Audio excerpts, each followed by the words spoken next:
Welcome back to another episode of the Scale Smart podcast. I'm your host, Jacob, and also the founder of NetScale Growth. Today, I'm here with the founder of Rhythm Systems, Patrick Thean. Patrick, thank you for joining me today.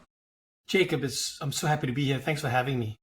It's a pleasure. So, Patrick, kick us off at the start. Tell me a little bit more about your entrepreneurial journey. I know you're an author as well, and then what you guys do at Rhythm Systems also. So I'm a software guy, and I started my career at Oracle, and then I started a software company, grew it for about 7 years. The first software company was called Medisys, grew it to about 151 on the Inc. 500, fastest growing companies list, sold it, exited, had a great journey. However, looking back, we had a lot of points where we almost died, almost failed, almost hit the wall, and we somehow survived. And so after I sold my first company, a lot of entrepreneurs came and asked me for help, and I started helping them. And I realized that a lot of us had the same challenges. And so I developed this think, plan, do process to help company owners think through what they should be doing. I call these winning moves and strategies, and then to create the right plan for execution, and then do the work and have accountability towards success. So today, that's what Rhythm Systems does. Rhythm Systems has this methodology to help mid-sized companies develop the strategic plans, execute them, build the right plans, track them, help them be successful. We have software to help document these plans, because when you go beyond a certain number of employees, it's kind of hard to keep your plans in a spreadsheet working and tracking properly. So today what we do is we provide a methodology to help you with that. We provide software to help you track your progress to success. And we provide some coaching and consulting to help you get unstuck. And we provide coaching for CEOs to have a great, enjoyable, successful journey. That's what we do today. Well, it sounds like an eventful journey, and it sounds like you guys have managed to adapt to all them challenges as well. So just on the topic of the challenges, right? Rhythm Systems has grown to serve clients across various different industries. So what challenges have you faced in scaling your solutions, and how have you addressed them? So a few things I would say is I think I'm what you call kind of I'm the entrepreneur who built stuff for myself. So I built Rhythm Systems, all our tools, because I needed them for myself. And then I started realizing that this would help people as well. So I would share that initially it's easy, right? Initially you get your first 10, 20, 30, 40, 50 customers. It's really not that hard. But then once you get beyond a certain place, it gets more hard. It gets harder. Now, for us, I would say that when we started doing this about 18 years ago, this industry of strategic planning, execution planning, and tracking of your goals was rather new. So there weren't really many competitors in our space. So for the first, I would say 5 to 8 years, it was pretty easy going for us. And so we grew well. I would say today there are more competitors. The space is getting more real. Gartner Group has talked about it. So there are more and more companies entering our space. Yes. So private equity funded companies entering our space. We are privately funded. So we are not funded through any private equity firms. I funded it through my own success in my first couple of companies, and I'm grateful for that. So that's kind of where we are today. Amazing. And in a market with numerous strategy execution tools and consultant services, how do you guys at Rhythm System differentiate yourself to remain competitive and offer some unique value to its clients? So most of our competition are today software companies, or they are consulting companies. We are actually a combination of both. So we are not just a software company, but we offer a methodology, a process, so to speak, that a lot of our clients, kind of adopt. Our clients typically say, "Hey, I want to do rhythm," and when they say that, that means they want our methodology, they want our software. A lot of our other competitors have software but don't have a methodology. So that's one of our key differentiating things, I would say. I think our methodology has really helped us. And then, so I'm not pressured by funding, by private equity firms. So I'm really building the company of my dreams, frankly. I'm really building a company that I want to build a great company that can solve problems and not worry about whether I'm doing something specifically better for valuation and things like that. Therefore, I have a full solution that is software and consulting with a methodology. A lot of funding folks or venture folks may say, "Hey, Patrick, I'd rather you either be a software company or a consulting company." But for me, I think that a company needs the full solution of methodology, software to track your progress, and then some consultative help whenever you're stuck. So that highly differentiates us. And then I would say our customers, we've been at this a long time. So we've been in business 18 years. In those 18 years, we have a lot of successes. We've helped companies go from zero to unicorn to IPO. One of my favorite customers, I have an exchange here in Charlotte, North Carolina. They been my client for 25 years, even before I started this company. And they've gone from zero to unicorn to an IPO in 2021.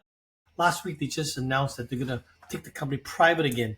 So we've got tons of successful case studies. And I think that really differentiates us as well in a market where a lot of new entrants are coming in and they don't have quite a track record yet. So I see them making, unfortunately, some of the same mistakes I made. So we've tested a lot of different things over the years, things that we thought would work that didn't work. So I've seen some of my competition kind of run through the same path almost. Messaging has changed over the few years that they've been in business and things like that. But I would say our full solution is one key differentiator for us. Our very, very successful customers who give us tons of references has been a key differentiator for us. And I think you made a really, really good point there, Patrick, about you're building the company of your dreams. And that to me is a big differentiator for yourself when it comes to different companies, because different companies almost just like build a company just for the sake of building a company, right? Or they build a company just because, like, for example, an AI company, they might just be building an AI company because AI is a new thing, right? But if you're actually building a company which you're passionate about and it's your dream, that goes into your work. And they say when you work a job or you're in a job or in a business which you love, you will never work a day in your life. That's And right. Totally. And I think people nowadays almost get stuck in that trap of constantly chasing the next big thing. And instead of focusing on like what's important to them and what's their core values and then actually implement that into their company. Yeah, I started doing this a long time ago. I started my career in 1988. Unfortunately, I just told you my age. So 1988, I started working at Oracle Corporation. And then in 1991, after 2 years and 9 months, I started my first company, Medicines. Now, in those days, you had to bootstrap. In those days, there weren't venture capitalists and private equity funding you the way they're doing it today. In those days, the VCs funded it once you got something workable and scalable. Whereas today, they're funding ideas. So the climate has changed a lot. So my first company, I built it really never to sell. I was like, this is going to be like Oracle. But along the way, I sold it and I made some money. And frankly, for me, I wasn't sure if it was a victory. Like all my friends were like, Patrick, here in the US with the Super Bowl, it's like, Patrick, you just got a Super Bowl ring, you sold your company, blah, blah, blah. But for me, I was like, I didn't really want to sell this company, but I did. Then my next company I worked for, I got funded immediately. And I was like, okay, this is going to be exciting. I'm going to build a company. I'm going to flip it, flip it, flip it. I thought that I was going to be a professional entrepreneur, kind of build companies, sell them, build companies, sell them. Well, I didn't enjoy that. I really didn't enjoy that. And so when I saw that company for this one, I said, okay, what could I do that I would really love? And what could I do going back to my first company's thinking, which was, I'm going to build a company that I don't want to sell, but I want to make it valuable. And one day I may sell it. One day I may sell it, right? But I'm building a company without the intention of selling. And I think that's a big difference. I think when you build a company thinking you're just going to sell it in 4 or 5 years, you don't have a long-term thinking. You're not trying to build a future. You're really trying to build an exit. Now, I agree that you should have an exit in mind, yes. But I think that when you build a company, and I say a company of my dreams because that's exactly what I'm building. I'm very lucky, actually. I learned that my true calling was to help CEOs not fail, but to rather succeed. Because it's a really hard job. Most you look at successful companies today, most of them are not run by the founders. And most of those founders left because they were asked to leave, not because they wanted to leave. Now, if you want to leave, that's a different story. But unfortunately, most of my friends in this business have been asked to leave. They grow the company to what I call the level of incompetence, and then they get replaced. And so I have a desire to help entrepreneurs and CEOs get past that. I believe you should continually level up your capabilities so you don't have to be replaced unless you choose to be replaced. So that's my life dedication, my work in the last 20 years. And I think as well, a big advantage you guys have got is Like you're self-funded from your past success. So a big thing which what I see as well, and you made a good point there about the founders no longer being involved in the company, what I've saw and heard a lot is like it's very well and good like you getting funded X amount of millions, right? But you almost lose that control over the company which you've built because you've constantly got that person over you who's invested this money saying no, no, no, no, no. So it's Yes. almost like you've built this company, but now you've not really built it because now you've got someone above you telling you what you can and can't do. So essentially, you're working for them. Yes. So, a lot of entrepreneurs build things for different reasons. And I would say that for myself, not having control has never been a problem. Actually, in my very first company, I did something very unwise, according to my lawyer. I brought on three partners. And from the first day, I gave them enough ownership so that I did not have control. And my lawyer said to me, Patrick, you are the main guy here. Why would you do that to yourself? And I said, and maybe I was kind of dumb back then. I was young, I was idealistic. And I said, if I got three smart guys here and I have an idea that all three smart guys believe it's wrong, I kind of think it's probably wrong. So I want to actually take away some of my power and allow there to be better balance so that I don't go half cocked doing something and kill the company. So I had that kind of thinking. So for me, power was never really an issue. I think that you can actually learn how to lead by influence and lead by your own ideas. However, what does happen though is that when you have a boss over you, you might do some of the things that your boss wants you to do that you believe are just not right. But I'll do it because you told me to. So I think it actually kills a little bit of ownership. So a lot depends on the psychology of the entrepreneur. And so, for us, so I've got a new book out, by the way, The Journey to CEO Success: 7 Key Practices to Help People on This Journey. And that came out in October, and it's number one on Amazon for a few weeks and things like that.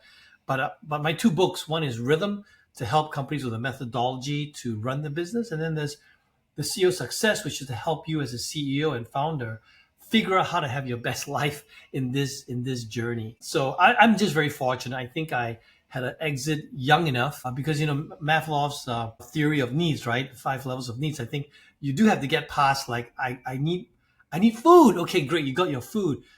I need my BMW. Fine, you got your BMW. So you get to a point where you're like, okay, now I have the time, space, and frankly, the capability to do self-actualization, right? To go, okay, what do I really care about? And so I'm very lucky. I mean, really blessed. I figured out early that my true calling wasn't to go build companies and sell them, even though I tried to do that. But it was really to kind of help other CEOs have a easier journey because it's a hard journey. And I've got two more questions for you, Patrick. Last one that I want to kind of say, which is quite high level, is if you was to go back in time now, right, when you first started your company, what's one thing you could tell Patrick then that you know now? Well, I would say that the universe or God gives you the same opportunities to make the same mistakes until you learn your lesson. That's how I would put it. So what I'm trying to say is that I think we all kind of hit this level of, I call it the ceiling of complexity. We hit that and we're unsure of ourselves and we make some bad decisions. Okay. I found that my life's journey always brings me back to the same place, maybe with different cast of characters, but I get back to the same challenge. It's almost like if I'm in a video game, I didn't get past this challenge, this monster. And so I play another video game and then I kind of get back to the same place where I meet a similar monster with similar attributes, with similar challenges, and I get to try that skill again. Fortunately, if I don't figure it out, I will keep getting blocked by this monster. Now, so that's the advice I give myself is that, the problems I wasn't able to solve, to really spend a bit more time reflecting on them, to think about how I would solve them if I came up against them again.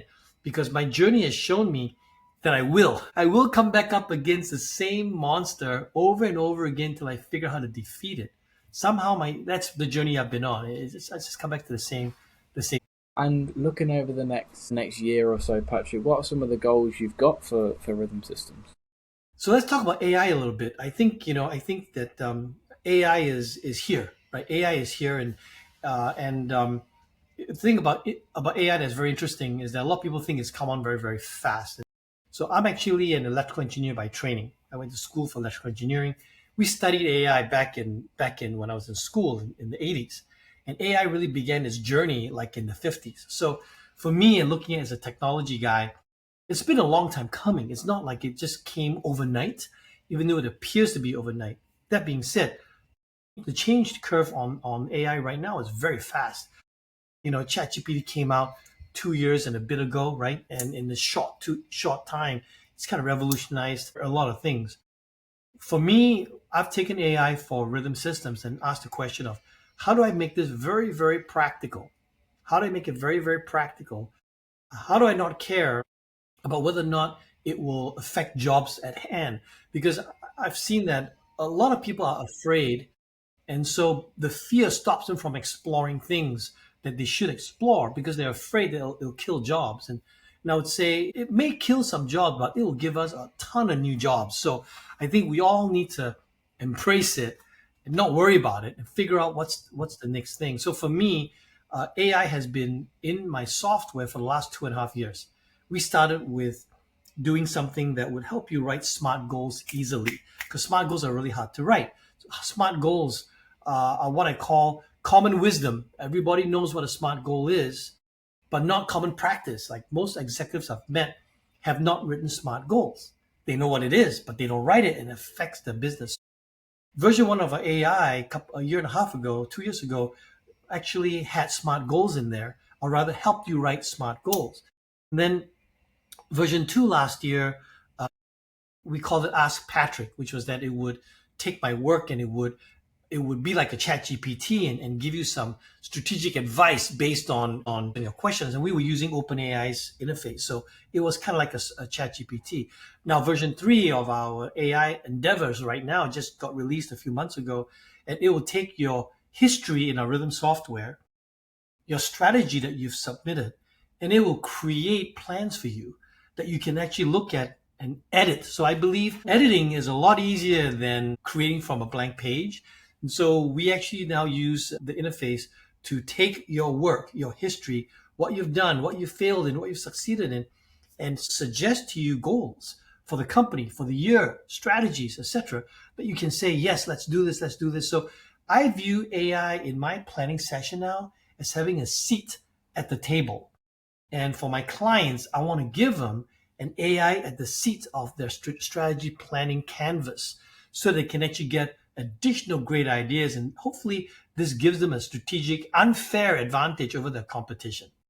That's how I'm using AI for us moving forward. Amazing. Well, Patrick, it's been great speaking to you today and having you on the podcast. It's been great to hear about your journey as well. So thank you for coming on and sharing everything with me. Thanks for having me, Jacob. Thank you so much. It's been a pleasure. Thank you, Patrick.